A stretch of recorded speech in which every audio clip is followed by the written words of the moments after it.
എനിക്ക് അത്ര പരിചിതമല്ലാത്ത ഒരു പണി ചെയ്യാനാണ് ഇത് വാട്ടണത്. ഇന്ന് അതിൽ നിന്നെല്ലാം വ്യത്യസ്തമായ ഒരു പൊതിച്ചോറാണ്. എന്റെ പിള്ളേർക്കോ ഹസ്ബൻഡിനോ ആർക്കെങ്കിലും വീട്ടിൽ നിന്ന് പുറത്തു പോകേണ്ടവർക്ക് കൊടുത്തു വിടാൻ പറ്റിയ രീതിയിലുള്ള ചടപടയെന്നുണ്ടാക്കി. പൊതിച്ചോറ് തുറക്കുമ്പോൾ പൊതിച്ചോറ് ഉണ്ടാക്കി തന്ന ആളുടെ ഒരു സ്നേഹം ഇതിലുണ്ടാകും. പൊതിച്ചോറ് എപ്പോഴും നമുക്ക് ഭയങ്കര നൊസ്റ്റാൾജിയാണേ. ഞാനൊരു തൂശനില വെട്ടിക്കൊണ്ട് വന്നു. എന്നിട്ട് ഇത് കാണുമ്പോൾ നിങ്ങൾക്ക് മനസ്സിലായി കാണും. വാട്ടണ കാണുമ്പോൾ അത് ഗ്യാസിന്റെ പുറത്ത് വെച്ചൊന്ന് വാട്ടിയെടുക്കുവാണ്. വാട്ടണ കാണുമ്പോൾ നിങ്ങൾക്ക് മനസ്സിലായി കാണും തൂശനില എന്തിനാ വാട്ടണെന്ന്. പ്രത്യേകിച്ച് പറയേണ്ട കാര്യമില്ല.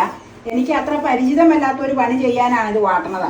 ഞാൻ ഒട്ടും ഇതില് എക്സ്പേർട്ട് അല്ല കേട്ടോ. കാരണം ചിലപ്പോൾ വാടണത് കൊണ്ട് ഇല പൊട്ടൂലായിരിക്കും. എങ്കിലും എന്റെ പൊതിച്ചോറ് കെട്ടുന്നത് കൊണ്ട് ചിലപ്പോ ഇലയൊന്ന് പൊട്ടാൻ സാധ്യതയുണ്ട്. അപ്പൊ എന്തിനാന്ന് വെച്ച് കഴിഞ്ഞാൽ 2 ടൈപ്പ് പൊതിച്ചോറ് നമ്മൾ ഉണ്ടാക്കണ കാണിച്ചിട്ടുണ്ട് പല ഗഡുക്കളായിട്ട് കേട്ടോ. അല്ല, പല സമയങ്ങളിലായിട്ട്. ഇന്ന് അതിൽ നിന്നെല്ലാം വ്യത്യസ്തമായ ഒരു പൊതിച്ചോറാണ്. അപ്പൊ നിങ്ങൾ ഓർക്കും എന്തായിരിക്കും, ഒരു അതിശയവും ഇല്ല. വളരെ സിമ്പിൾ ആയിട്ടുള്ള ഒരു പൊതിച്ചോറ്. അതായത് ഇപ്പൊ കറികളൊന്നും അധികം ഇല്ലാത്ത സമയത്ത് പിള്ളേർക്കോ ഹസ്ബൻഡിനോ ആർക്കെങ്കിലും വീട്ടിൽ നിന്ന് പുറത്തു പോകേണ്ടവർക്ക് കൊടുത്തു വിടാൻ പറ്റിയ രീതിയിലുള്ള ഒരു പൊതിച്ചോറ്. സിമ്പിൾ. ഒരു തോരൻ, ഒരു ചമ്മന്തി, ഒരു ഓംലെറ്റ്, അത്രയും മാത്രമേ ഉള്ളൂ. ചമ്മന്തി ഇല്ലെങ്കിൽ പിക്കിള് വെക്കേണ്ടവർക്ക് പിക്കിള് വെക്കാം. ചടപടയെന്നുണ്ടാക്കി. ഈ പൊതിച്ചോറ് കിട്ടാൻ ഇവിടത്തെ അമ്മച്ചി വളരെ എക്സ്പേർട്ടാ. എന്നാന്ന് വെച്ച് കഴിഞ്ഞാൽ ഇവിടെ അപ്പ പഠിച്ചുകൊണ്ടിരുന്ന കാലഘട്ടത്തില്, കോളേജ് കാലഘട്ടം 7 വർഷം അമ്മച്ചി പൊതിച്ചോറ് കെട്ടിയ കൊടുത്തു വിട്ടോണ്ടിരുന്നു പറയാറുണ്ട്. അപ്പൊ എപ്പോഴും പറയുമല്ലോ അതിന്റെ രുചി. അതിങ്ങനെ പഠിക്കാൻ ചോറ്റുപാത്രം കൊണ്ടുപോയി തിരിച്ചു കൊണ്ടുവരാൻ ബുദ്ധിമുട്ടല്ലേ. അപ്പൊ ഇലയാകുമ്പോ അങ്ങ് കളഞ്ഞാ പോരെ. പിന്നെ ഇല ഇഷ്ടം പോലെ പറമ്പിലുണ്ടല്ലോ. വാഴ തോപ്പായിരുന്നു ഇവിടെ. ഞാൻ വരുമ്പോ ഒരു ചോട്ടില് 10-15 വാഴയായിട്ട് ഇവിടെ നിന്ന് പിരിച്ചു വെക്കാനൊക്കെ മടിയായോണ്ട് അതിൽ നിറച്ച് വാഴയായിട്ട് നിൽക്കും. ഇപ്പോഴും വാഴയുണ്ട്, പക്ഷെ വേനലായതുകൊണ്ട് ശോഷിച്ചു നിൽക്കുമല്ല. ഈ മഴ പിടിക്കുമ്പോഴത്തേക്കും ഊർജ്ജമാവും. പക്ഷെ അന്നത്തെ പോലത്തെ ഊർജ്ജം ഇല്ല. കാരണം അപ്പച്ചൻ ത്രൂ ഔട്ട് കളിച്ചു പോണത് നടക്കും.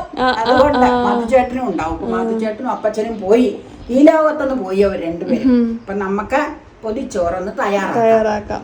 അതിന്റെ പ്രധാന പാത്രമാണ് ഈ കാണുന്നത്. മേശപ്പുറത്ത് എല്ലാം കൊണ്ടുപോയി വെച്ചിട്ടുണ്ടെങ്കിൽ നമുക്ക് പൊതി കെട്ടാം. പോകാം. ഓക്കെ, അതാ നല്ലത്.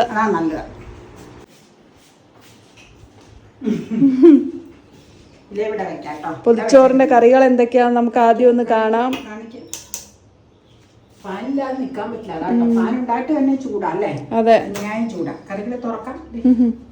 ഓ, അധികം കറി ഇല്ലാന്ന് ഞാൻ പറഞ്ഞല്ലോ. പൊതിച്ചോറ് എനിക്കാണെങ്കിൽ ഇച്ചിരി ചോറ് മതി കേട്ടോ. നിനക്ക് ഇത് കൊണ്ടാട്ടം ചമ്മന്തിയാണോ? സ്പൂൺ എടുത്തോണ്ട് വരട്ടെ. ഉപ്പിട്ട് വെച്ചിരിക്കുന്ന ചോറ്. ചോറ് എനിക്കുള്ളതാണോ? എങ്കിൽ കുറച്ച് മതി കേട്ടോ.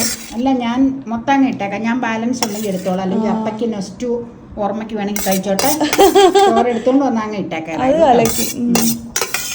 ഞാനും ഇങ്ങനെ പൊതിച്ചോറ് കൊണ്ടുപോയിട്ടില്ല. ഞങ്ങൾക്കും ചോദിച്ചു പാത്രമായിരുന്നു വീട്ടിലൊക്കെ. അതുകൊണ്ട് എനിക്ക്, ഞാൻ പറഞ്ഞില്ലേ, നോ ഐഡിയ. പോരാ, ഇനി ഒരേ കറികൾ വെക്കാം കേട്ടോ. തൂശൻ ഇലയിൽ വിളമ്പിയ ചുടുചോറ്. ഇനി ആ വഴന ഇലയിലെ രുചിയും കൂടെ ഇതിലേക്ക് അങ്ങ് സ്പ്രെഡ് ആവും. സ്മെല്ല് പച്ച ഇല വെട്ടി നമ്മൾ വാട്ടിയതാ. അതിന്റെ സ്മെല്ല് കിട്ടും അതിലേക്ക്. ഇനി ഒരേ കറി ഇടട്ടായി തോരനിടാം സൈഡിൽ. ഇതെന്ത് തോരനാ? പടവലങ്ങ സവോള തോരൻ, തേങ്ങ ഇട്ടിട്ടുണ്ട്. പൊതിച്ചോറിൽ നമ്മൾ ചാറുകറി യൂസ് ചെയ്യാറില്ല. ഇല്ല, നമ്മള് ചെയ്യാറില്ല. കാരണം എനിക്ക് ആ ചാറുകറി ഇതിലേക്ക് ഉച്ച വരെ ഇരിക്കുമ്പോ വരുന്ന സ്മെല്ലിനോട് അത്ര താല്പര്യമില്ല. അതുകൊണ്ടാണ് അത് ഇടാത്തത്. ഇനി ചമ്മന്തി, കൊണ്ടാട്ടം പകരം ചമ്മന്തിയാണ്. ഇത് മതിയല്ലോ, ഒരു ചാറുകറിയുടെ ആവശ്യമില്ല. കൊണ്ടാട്ടം മുളക് തേങ്ങ ചേർത്ത് ഉള്ള ചമ്മന്തി, ഉള്ളിയൊക്കെ ഇട്ടിട്ടുള്ള ചമ്മന്തി. അതുകൊണ്ട് ചോറിന് ഉപ്പ് അധികം ചേർക്കേണ്ട ആവശ്യമില്ല. കൊണ്ടാട്ടം മുളകിന് എല്ലാവർക്കും അറിയാം ഉപ്പ് ഉണ്ടാവും എന്നുള്ളത്. ഇനി ഒരു മുട്ടയുടെ ഓംലെറ്റ്. മീത ഇങ്ങനെ വെക്കട്ടെ, ഇതാ നല്ലത്. ഇനി മടക്കാം. എടുത്തല്ലോ പടം. മടക്കുവാണേ. ഞാൻ പറഞ്ഞു ഞാൻ ഒട്ടും എക്സ്പേർട്ട് അല്ലാന്ന്. മുൻകൂർ ജാമ്യം. എക്സ്പേർട്ട് അല്ലെങ്കിലും അമ്മ എങ്ങനെയാണ് ഇത് മടക്കണേന്ന് നോയിക്കോട്ടോ. ഇല വാട്ടുന്നത് തന്നെ ഇത് പൊട്ടാതിരിക്കാനാ. ഇങ്ങനെ അങ്ങ് 2 മടക്ക് മടക്കുക. ഇങ്ങനെ വാട്ടിക്കഴിഞ്ഞാൽ ഒട്ടും പൊട്ടില്ല കേട്ടോ. തണ്ടുള്ളതുകൊണ്ട് ഇവിടെ എനിക്ക് തണ്ട് ഉള്ളതുകൊണ്ട് എനിക്ക് സംശയം നടുക്കുള്ള ഞരമ്പേ ഒട്ടുമില്ല. എങ്കിലും പൊട്ടിക്കഴിഞ്ഞാൽ തീർന്നു. ശ്രദ്ധിക്കണം എന്ന് മാത്രമേ ഉള്ളൂ. ഇനി നമുക്കില്ലേ കോർണർ ഇങ്ങനെ വെച്ചേച്ച് ഇങ്ങനെ നോക്കിക്കോട്ടോ. ഇങ്ങനെ കോർണർ വെച്ചേച്ച് ന്യൂസ് പേപ്പർ ആട്ടോ. ഓയിൽ പേപ്പർ ഉണ്ടെങ്കിൽ അതാ നല്ലത്. പക്ഷെ ഞാൻ ന്യൂസ് പേപ്പർ എടുത്തേക്കണം കേട്ടോ. ദേ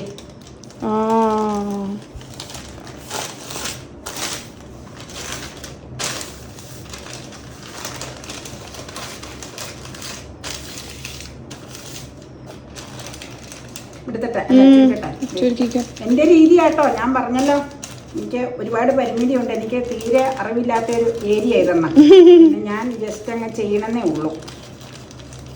ഞങ്ങളുടെ വീട്ടിലില്ലേ, ഇവിടെ അമ്മച്ചി വളരെ എക്സ്പെർട്ട് ആയിരുന്നു. അപ്പ എപ്പോഴും പറയും ഞങ്ങളുടെ വീട്ടില് നോവിച്ചാച്ചയുടെ കുഞ്ചാച്ചൻ വളരെ എക്സ്പെർട്ടാ പുളിച്ചോറ് കെട്ടാൻ. പിന്നെ തിരുമറയിലെ ബിനി എന്റെ നാത്തു ഭയങ്കര എക്സ്പെർട്ടാ പുളിച്ചോറ് കെട്ടാൻ.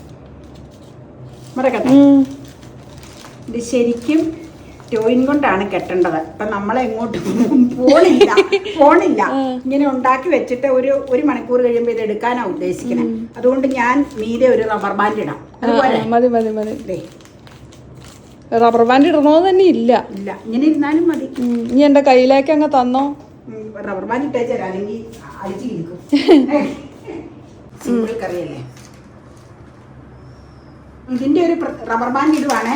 ഇതിന്റെ ഒരു പ്രത്യേകത എന്ന് പറഞ്ഞു കഴിഞ്ഞാൽ നേരത്തെ 2 പ്രാവശ്യം ഉണ്ടാക്കിയപ്പോഴും വ്യത്യസ്തമായ പല കറികളും ഉണ്ട്.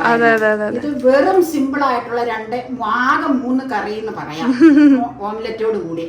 അതുകൊണ്ട് വളരെ സിമ്പിൾ ആയിട്ട് രാവിലെ വളരെ സ്പീഡിൽ ചെയ്യാൻ പറ്റും എന്നുള്ളതാണ് ഒരു പ്രത്യേകത. സ്കൂളിലും കോളേജിലും ഓഫീസിലും ഒക്കെ പോണവർക്ക് വേണ്ടി ഒരു തോരനുണ്ട്, ഒരു ചമ്മന്തി ഉണ്ടെങ്കിൽ ധാരാളം മതി. ഓംലെറ്റിങ്ങനെ വെച്ചാൽ ഉച്ചയാകുമ്പോഴത്തേക്കും നല്ല സ്വാദോടുകൂടി കഴിക്കാം. പിന്നെ ഇവിടെ പറഞ്ഞ പോലെ ഇവക്ക് ചാറ് ഒഴിക്കുന്നത് ഒട്ടും ഇതിൽ ഇഷ്ടമല്ല. അതിന്റെ ആവിച്ച് സ്മെല്ല് വന്നത് ഇവള് പറയും ഇഷ്ടമല്ല. അപ്പൊ ഞാൻ ഇപ്പൊ നിന്റെ കയ്യിൽ ഇത് തരാം. നീ കുറച്ച് സമയം ഒരു മണിക്കൂർ വെയിറ്റ് ചെയ്തിട്ട് ഇതൊന്ന് പൊതി കഴിക്കണ കാണിക്കുക. പിന്നെ അത് തീർച്ചയായിട്ടും കാണിക്കും. വന്നിട്ട് അതിൽ പറയുക. അപ്പൊ അവരുടെ അഭിപ്രായങ്ങളും അവർ പറയും. ഉണക്കമ്മീൻ വറുത്തത്, പിന്നെ വേറെ ഇഷ്ടമുള്ള ഉലർത്ത് മെഴുക്ക് പുരട്ടികള്, ചാറ് ഞാൻ പറഞ്ഞില്ല ഞങ്ങൾ ചെയ്യാറില്ല. അങ്ങനെയുള്ള പല പിക്കിള്, അങ്ങനെയുള്ള പല സംഗതികൾ, ഉണക്കിറച്ചി ഇങ്ങനെയുള്ള, അല്ലെങ്കിൽ പച്ചമീൻ വറുത്തതൊക്കെ വെച്ച് കഴിഞ്ഞാൽ നല്ലതാണ്. പക്ഷെ അതൊന്നും ഇല്ലാതെ വളരെ എളുപ്പത്തിലുള്ള പൊതിച്ചോറ്. ഇപ്പൊ എങ്ങനെയാണെങ്കിലും പൊതിച്ചോറ് തുറക്കുമ്പോൾ പൊതിച്ചോറ് ഉണ്ടാക്കി തന്ന ആളുടെ ഒരു സ്നേഹം ഇതിലുണ്ടാകും. ഏറ്റവും വലിയ കറി ധാരാളം മതി. അപ്പൊ ഞാനിത് വാങ്ങാൻ പോവാണ്. വാങ്ങി കുറച്ച് സമയം ഇരുന്നിട്ട് വേണം കഴിക്കാൻ. ഞാൻ ചോറൂണ് കഴിഞ്ഞതാ ശരിക്കും. ഞാനല്ല ഇത് പൊതി കഴിക്കണ്ട. അപ്പൊ ഇവളഴിക്കുവാണെങ്കിൽ വീഡിയോ എടുക്കാൻ നിവൃത്തിയില്ല. അത് കാരണം ഞാൻ അഴിച്ചു വെക്കാം, എന്നിട്ട് ഇവള് കഴിക്കണ കാണിക്കാം കേട്ടോ. അതുകൊണ്ടാണ് ഞങ്ങൾ ഓൾറെഡി ഉണ്ട് കഴിഞ്ഞു. ഞാൻ കഴിച്ചിട്ടില്ല കേട്ടോ. പക്ഷെ ഞങ്ങൾ 2 പേരും ഉണ്ട് കഴിഞ്ഞു. പൊതിച്ചോറ് കെട്ടി ഒരു മണിക്കൂറെങ്കിലും ഇരിക്കാതെ എടുത്ത് അതിലേക്കൊക്കെ ലയിച്ച് ചേരൂല്ലല്ലോ. അതുകൊണ്ടാണ് കുറച്ചു നേരം കഴിഞ്ഞിട്ട് എടുക്കാന്നോ കേട്ടോ. അപ്പൊ ഞാൻ അഴിച്ച് ഇവിടെ വെക്കാം, എന്നിട്ട് ഇവിടെ കഴിക്കുമ്പോ നിങ്ങൾ കണ്ടോ അവള് സ്റ്റാൻഡിൽ വെച്ച് വീഡിയോ എടുത്തോ. അപ്പൊ കാണിക്കാം. പൊതിച്ചോറ് അഴിക്കുവാണ്. ബാൻഡിಗೆ മാറ്റി വെച്ചു. നമുക്ക് നോക്കാം ഇതിൻ്റെ ഉള്ളിൽ എന്തൊക്കെയാണ് ഇരിക്കുന്നതെന്നുള്ളത്, എങ്ങനെയാണ് ഇരിക്കുന്നത്. ഓൾറെഡി 2 പൊതിച്ചോറിന്റെ വീഡിയോ ഉണ്ട്. അത് ഗ്രാൻഡ് ആയിട്ടുള്ള പൊതിച്ചോറാണ്. ഗ്രാൻഡ് എന്ന് വെച്ച് കഴിഞ്ഞാൽ സഫീഷ്യന്റ് ആയിട്ടുള്ള പല കറികളും ഇട്ടിട്ടുള്ളത്. ഇത് വളരെ സിമ്പിൾ ആയിട്ടുള്ളതാണ്. നിങ്ങൾക്ക് പ്ലേലിസ്റ്റ് നോക്കി കഴിഞ്ഞാൽ പൊതിച്ചോറിന്റെ ഇത് കാണാൻ പറ്റും കേട്ടോ. അത് ഒരെണ്ണം വീഡിയോ തുടങ്ങിയ ഇടയ്ക്ക്, ഞങ്ങളുടെ വീഡിയോ സ്റ്റാർട്ട് ചെയ്ത ഇടയ്ക്ക് ഇട്ടതും ഒരെണ്ണം അത് കഴിഞ്ഞ ഒരു 1.5 വർഷം കോവിഡ് കാലഘട്ടത്തിലാണെന്ന് തോന്നുന്നു, ആ സമയത്ത് ഇട്ടതുമാണ്. അത് 2ഉം കൂടുതൽ കറികളോട് കൂടിയ പൊതിച്ചോറാണ്. ഇത് സിമ്പിൾ ആയിട്ടുള്ള കറിയായിട്ടുള്ള പൊതിച്ചോറാണ്. ന്യൂസ് പേപ്പർ കൂടി ഇരുന്നോട്ടെ അല്ലേ? ന്യൂസ് പേപ്പറിന്റെ അപ്പുറത്തേക്ക് തുറന്നാ പോരാ? മതി. അതെ, തുറക്കാം. ഹൊറിസോണ്ടൽ ആയിട്ട് വെച്ചോ, ഇല വലുതല്ലേ? അങ്ങനെ തന്നെ.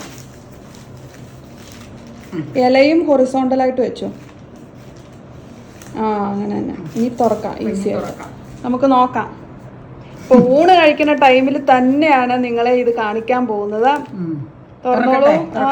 ചമ്മന്തിയുടെ ആയിരിക്കും ലീക്കേജ് വന്നേക്കണം, അറിയില്ല കേട്ടോ എന്നാന്ന്. ഏതായാലും കാണിക്കാം, എന്നാണെങ്കിൽ നോക്കാം നമുക്ക്. നല്ല എല്ലാ കറികളും നല്ല മിക്സ് ആയി തോരന്റെ നനവ് വന്ന നല്ല അടിപൊളിയായിട്ട് ഇരിക്കുന്നുണ്ട്. ഇത് കാണുമ്പോ ആർക്കാ കൊതി വരാത്തേ? അമ്മ കഴിക്കാൻ പോവാണ്. കഴിക്കാനൊന്നുമല്ല, ചമ്മന്തി മാറ്റാം. മാറ്റണ്ട, അങ്ങനെ ഇരുന്നോട്ടെ. അങ്ങനെ തന്നെ ഇരിക്കണം. എന്നാ മുട്ടയൊക്കെ ഇതിൽ നിന്ന് എടുത്തോ. ഉം. എനിക്കിപ്പോ ഒട്ടും വേണ്ട കേട്ടോ.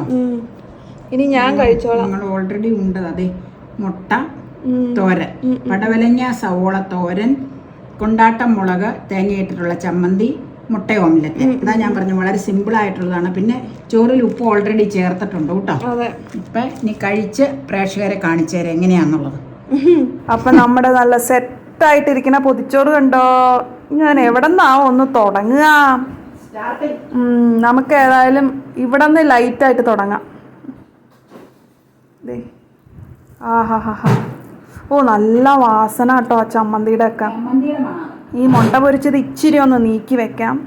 എന്നിട്ട് ഒരിച്ചിരി ചമ്മന്തി ഇവിടെ നിന്ന് എടുക്കുക, ഇവിടെ വെക്കുക, തോരനും കൂട്ടുക, അതിനകത്തേക്ക് ഒരിച്ചിരി മുട്ട വറുത്തത് ഇങ്ങനെ പിടിക്കുക. ഇനി അങ്ങ് മിക്സ് ചെയ്ത് കഴിക്കുക. പൊതിച്ചോറ് എപ്പോഴും നമുക്ക് ഭയങ്കര നൊസ്റ്റാൾജിയാണേ.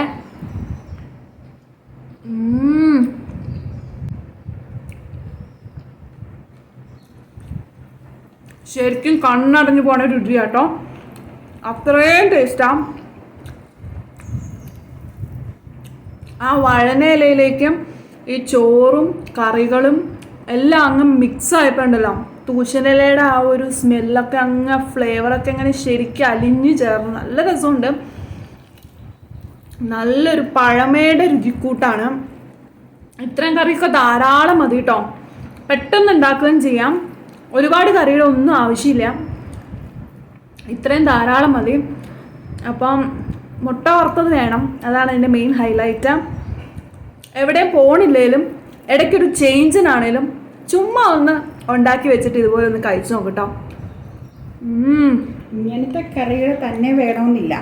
ഒരു മുട്ട പൊരിച്ചതാ, അതെ, ഒന്നും അല്ലെങ്കിൽ മെഴുക്ക് പുരട്ടി അല്ലെങ്കിൽ ഏതെങ്കിലും തോരൻ, പിന്നെ ചമ്മന്തിക്ക് പകരം ചമ്മന്തി ഓർ പിക്കിൾ. ചമ്മന്തി ആയിരിക്കും കൂടുതൽ രുചികരം. അടിപൊളിയും രുചികരം ചമ്മന്തി ആയിരിക്കും.